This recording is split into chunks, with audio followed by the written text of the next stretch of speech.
Tentang semua ini itulah karunia-karunia yang digabungkan menjadi satu. Dan semua kalau digabungkan menjadi satu dan bekerja sama dengan baik, maka apa yang diinginkan yaitu satu persekutuan atau bangunan rumah ini semuanya akan menjadi baik dan indah.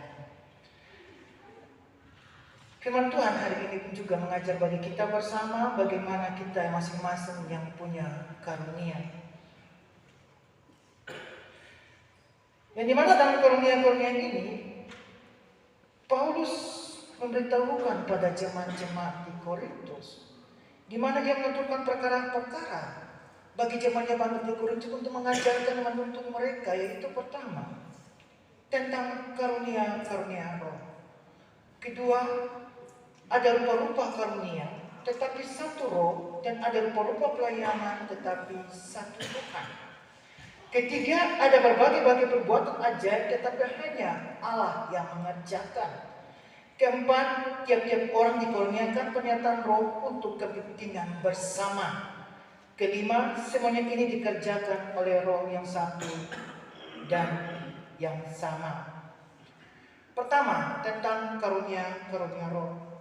Berbicara tentang karunia roh, Paulus memberi suatu penjelasan kepada jemaat-jemaat di Korintus, yang dimana dalam penjelasan itu dapat diketahui bersama tentang sebuah kebenaran yang dimana masing-masing orang diberikan karunia-karunia yang waktu masih belum mengenal Allah.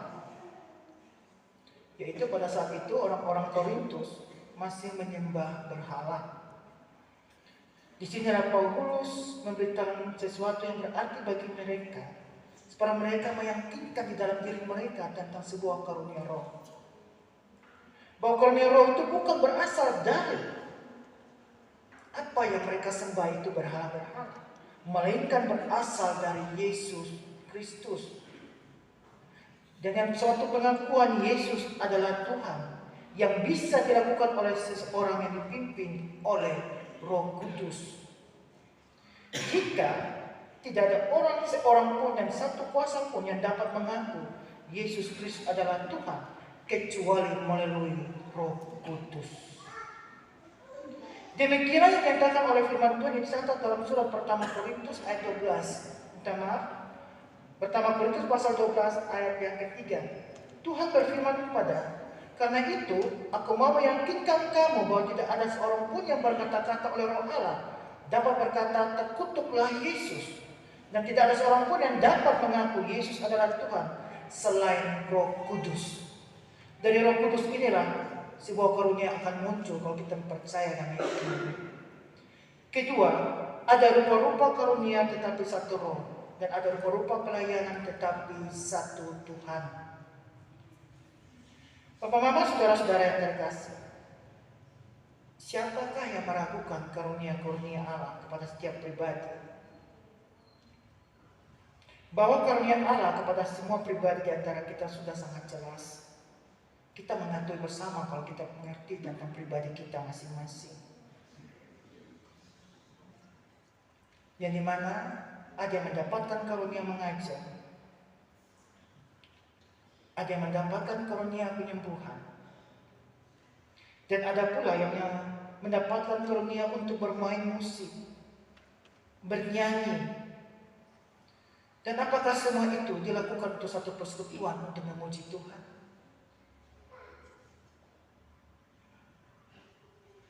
Bapak Mama, saudara-saudara yang terkasih, kita diingatkan kembali pada firman Tuhan berupa-rupa karunia untuk sesuatu yang terbaik demi kemuliaan nama Tuhan. Saya bertemu dengan anak-anak muda, sebelah kalau dia bersuara gagah-gagah semua kalau menyanyi lagu pop ini ya. Coba kalau bisa menyanyi lagu rohani di gereja, bisa tidak? Kalau kan saya bilang pada mereka, apalagi kalau saya lihat mereka di Facebook, wow, kalaupun suara punya gagah lah ya. Demi cintaku padamu, wow, bagus sekali. Terus saya komen, wah ini kalau demi cinta pada Tuhan menyanyi di gereja bagus juga gitu. Seperti itu. Ada suara-suara yang begitu indah. Namun kadang-kadang kita lupa untuk memuji Tuhan juga.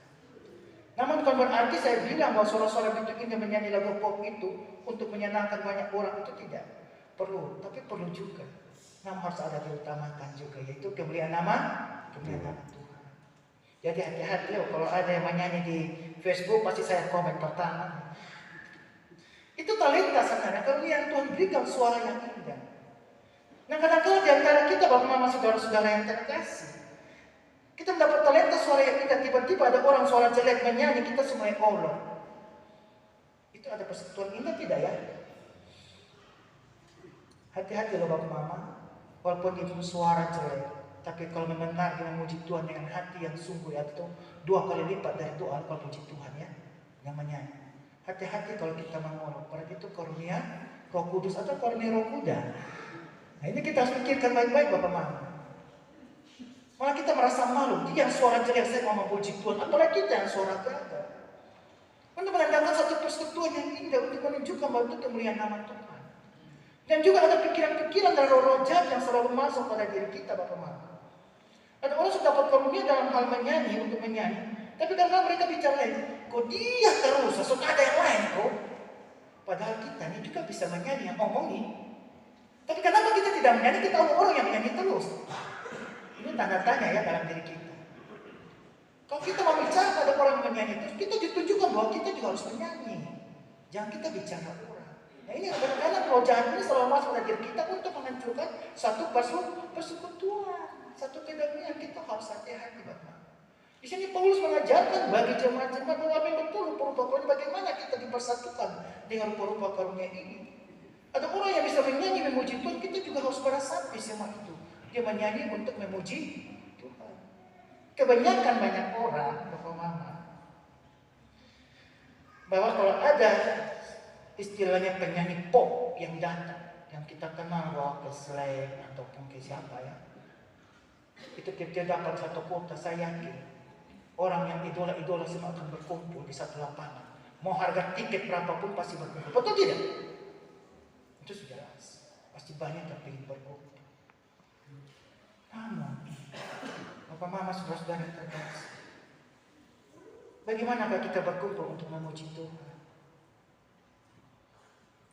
Ini pertanyaan dalam pribadi kita masing-masing. Bagaimanakah kita yang mendapat suara-suara yang indah untuk memuji Tuhan? Apakah kita diamkan? Satu perupa karunia ini pun juga bapak mama saudara terjadi juga di dalam gereja kita, tempat kita, ibadah kita. Yaitu ada yang berkhotbah, ada song leader, ada pemain musik, ada yang membawa slide dan lain sebagainya ini. Semua kalau dijalankan menjadi satu, semuanya akan sempurna, akan baik. Coba tiba-tiba pemain musik, tiba-tiba foto biasa pemain musik tidak ada. Atau tiba-tiba song leader ada. Apalagi pendeta Merkuri yang suka suara kiri, ya, kotak kemana sudah. Pasti ada sesuatu yang tidak indah kan? Benar tidak? Merkuri angkat suara, istilahnya lagu, contoh lagu apa ya? Selamat di tangan Yesus. Tidak ada song leader, tidak ada pemain musik. Merkuri angkat, selamat di tangan. Pas coba juga pendeta angkat suara model apa nih? Ya kan? Tidak akan menjadi sesuatu yang indah bapak mama. Karena itu perupa karunia dipakai untuk memuji Tuhan. Ada song leader memuji Tuhan, ada pemain musik, ada yang ini. Kalau ada lagu-lagu yang kita tidak tahu, tiba-tiba tidak ditunjukkan di slide, pasti kita juga angkat jatuh bangun kan bapak mama. Apalagi kita tidak hafal kata-kata lagu-lagu itu. Dan inilah bapak mama saudara-saudara yang terkasih. Rupa-rupa karunia ini tidak digunakan untuk sesuatu bersama dalam satu persekutuan untuk memuji Tuhan. Jangan kita abaikan karunia-karunia yang Tuhan sudah berikan dengan rupa-rupa yang ada ini, sehingga semuanya saling melengkapi untuk menunjukkan sesuatu yang indah di hadapan Tuhan. Ketiga, ada berbagai perbuatan ajaib, tetapi hanya Allah yang mengerjakannya. Bapak mama saudara-saudara yang terkasih, dalam pertama Korintus pasal 12 ayat 6 mengatakan demikian. Untuk supaya jemaat-jemaat di Korintus pun juga menyatakan sesuatu yang berarti, namun mereka jangan sombongkan diri, jangan menganggukkan diri. Contoh hal sederhana, pemain musik. Contoh pertama, Omel ini contoh Omel. Diomel yang tersimpan, tapi diomel pelosan bermainnya sehabis. Ini contoh. Omel pemain musik yang hebat, jago. Tiba-tiba ada orang yang pas mau ingin bermain musik dia jatuh bangun. Omel olok sendiri. Apakah itu benar? Tidak. Bapak Mama saudara-saudara yang terkasih, kita jangan menyombongkan diri bahwa kita pemain musik yang hebat.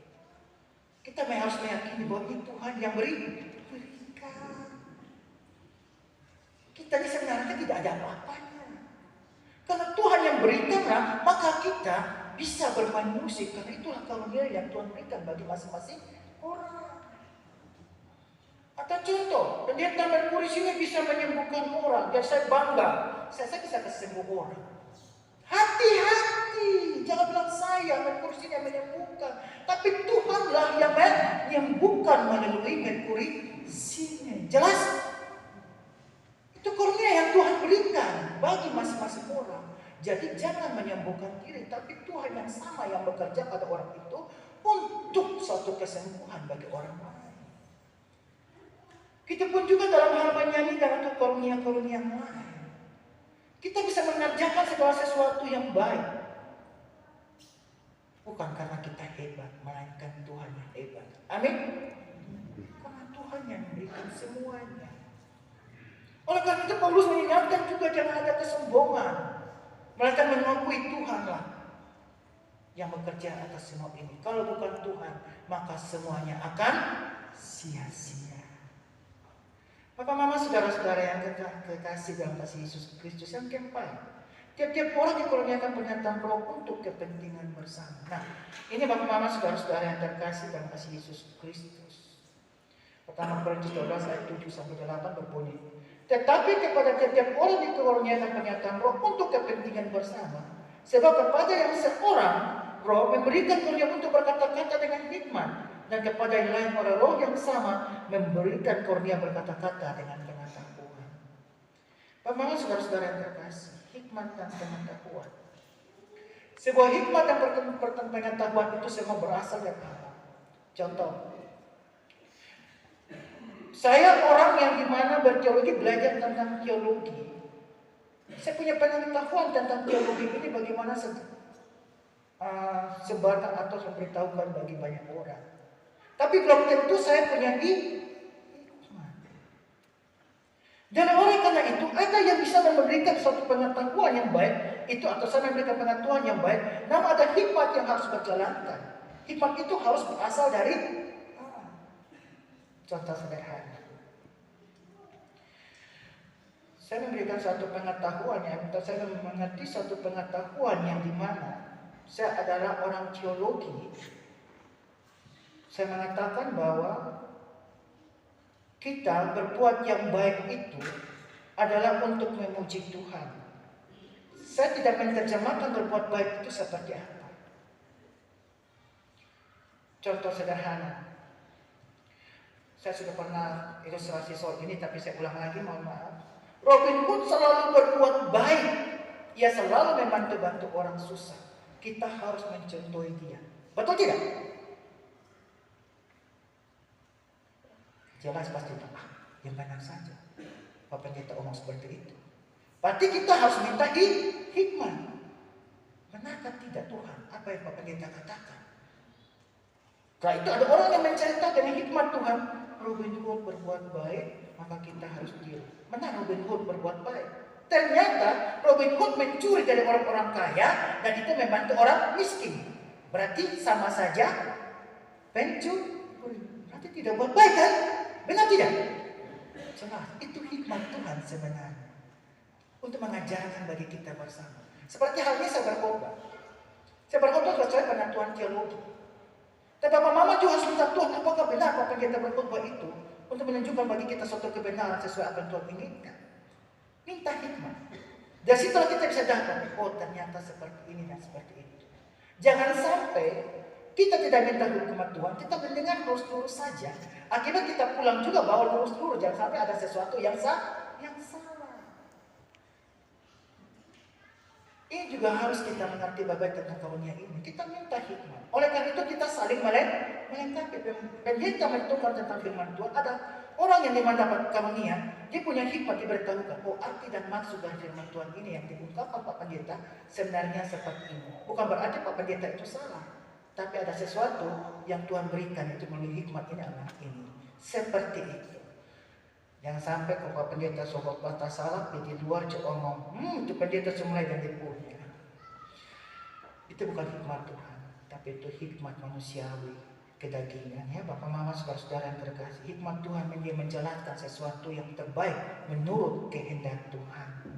Baik Bapak Mama saudara-saudara yang terkasih, untuk saling melengkapi di dalam satu persatuan supaya indah di mata Tuhan. Yang kelima, semuanya ini dikerjakan oleh Roh yang satu dan yang sama.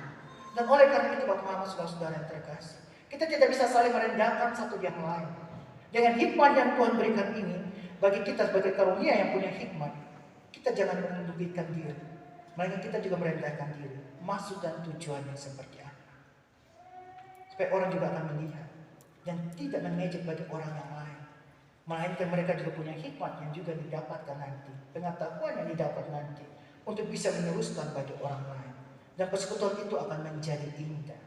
Namun, kalau kita mendapatkan sesuatu yang berarti ini, dan kita memuji diri dan kesombongan diri, maka persekutuan pun juga tidak akan menjadi indah. Atau tidak menjadi satu persekutuan yang indah di hadapan Tuhan. Bapak Mama saudara-saudara yang terkasih, kadang-kala kita sebagai manusia, kita hanya menunjukkan yang indah di depan manusia, tapi kita lupa menunjukkan indah di mata Tuhan. Mikir di mata saya. Di mata Tuhan.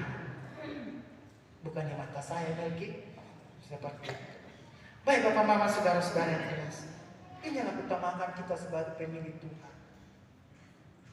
Mendapat karunia masing-masing. Ada yang mengajar, ada yang memberitakan sesuatu kebenaran, ada yang menyanyi. Ada juga yang dimana ada usaha-usaha yang Tuhan berikan karunia untuk saling melengkapi. Hal-hal yang sederhana Bapak Mama saudara-saudara yang terkasih. Saya seorang tukang. Saya lihat gedung gereja ini, dia punya tembok sudah mulai runtuh. Bagaimana saya punya karunia? Saya omong yang majelis, Bapak Mama mohon izin saya bantu kerja ini kok. Ada yang tidak seperti itu ya?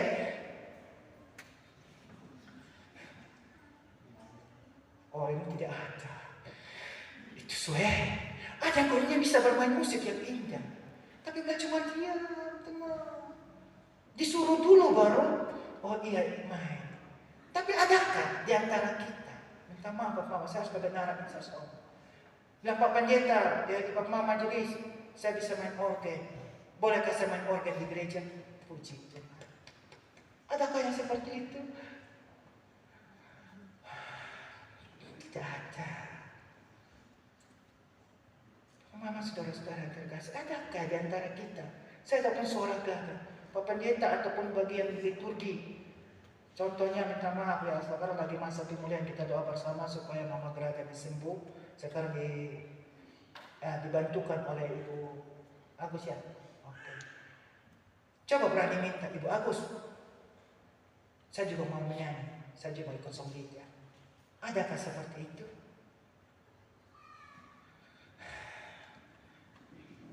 Jangan sampai kita hanya bisa memakai roh-roh manusiawi kita yang notabene roh jahat. Cuma itu sosok leader yang menyanyi. Soalnya yang lain kok itu roh jahat yang memakai kita. Adakah kita beranikan diri saja ingin menyanyi sebagai sosok leader? Ada tidak? Tunjukkan itu, jangan bicara itu. Itu artinya menghancurkan sebuah persekutuan Bapak Mama. Ini sederhana saja Bapak Mama sendiri. Hanya kita lupa semua itu. Hanya kita mau melihat selumbar di mata orang, tapi kita lupa melihat pada diri kita sendiri. Tuhan sudah kasih karunia-Nya. Bagaimana kita gunakan untuk satu persekutuan yang indah? Karena kalau itu kita lupa.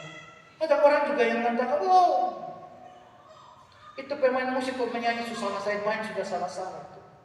Adakah di antara kita yang tahu main musik dan mengajarkan main yang benar? Dan mengajarkan orang main yang salah itu?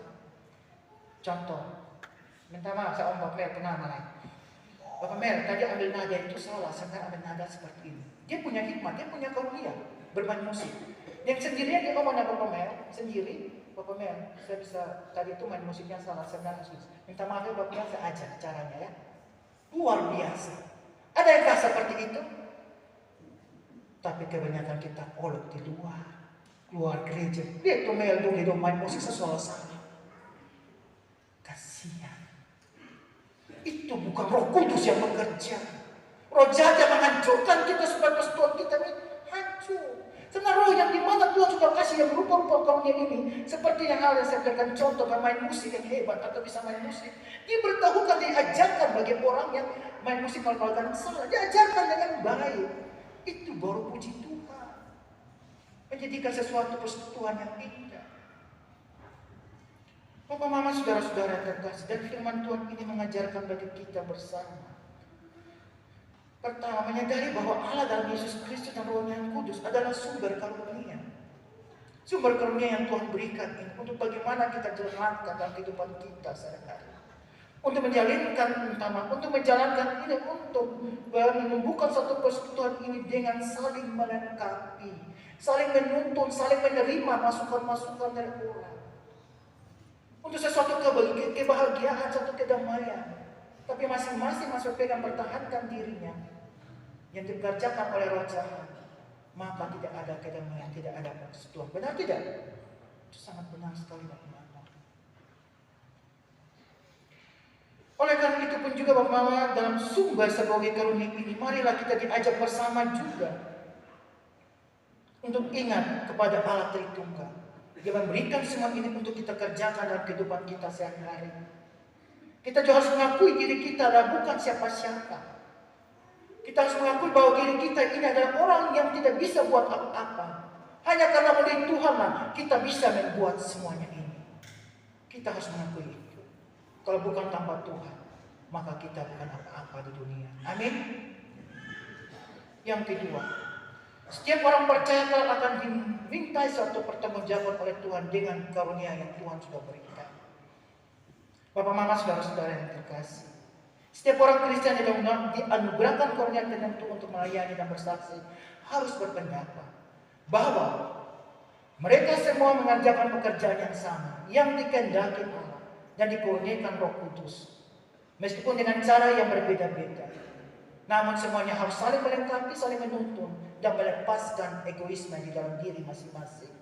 Bahwa kita semua adalah satu tubuh, dengan kepalanya adalah Yesus Kristus.